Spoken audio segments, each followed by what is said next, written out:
House Democrats say defund the police costs them seats in Congress, but supporters of the movement are as defiant as ever, and they have a message for President-elect Joe Biden. One defund advocate saying, quote, "What we've heard so far from the Democratic Party is what they're not going to do. I don't expect they will be supportive of the main demand from the streets. It's going to be a fight. We're not going away." Emily, I'd love to come to you first on this. When you put together such a diverse coalition as President-elect Joe Biden did, you know you're going to be pulled in a bunch of different directions. How do you think he can address the concerns of the defund the police crowd?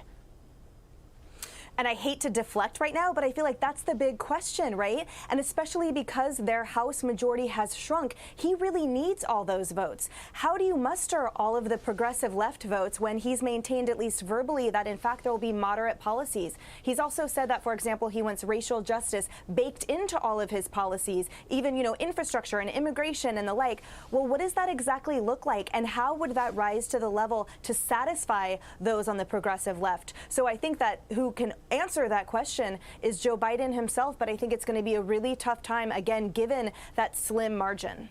Well, hopefully Joe Biden will join us one day on one of these programs and we can ask him about it. I want to kick it over to you, Dr. Saphier. How much pull do you think that Black Lives Matter activists actually have over this administration when all is said and done?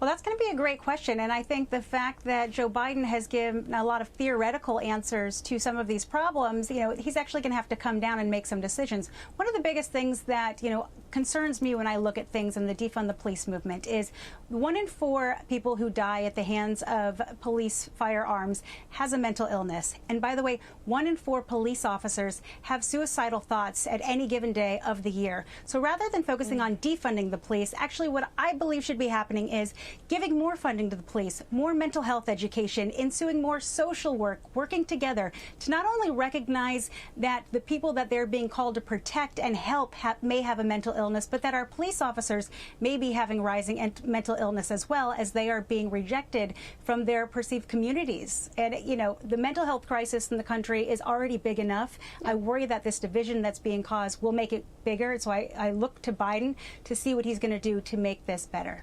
Lawrence, I absolutely agree with Dr. Saphier said, and we've talked about how important mental illness reform is to Joe Biden's plans, actually talking about rehab courts instead of sending people to jail. Could you speak about that a little bit?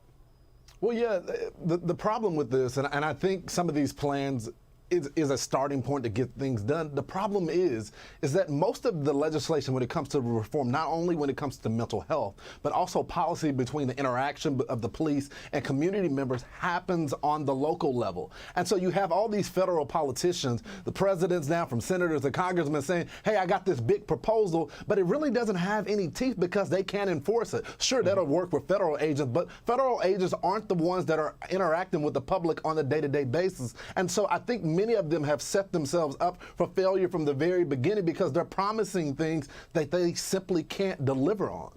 Okay, Tom, last word to you, and not about Christmas. Yeah, well, I want to ask you a question, Tarlov.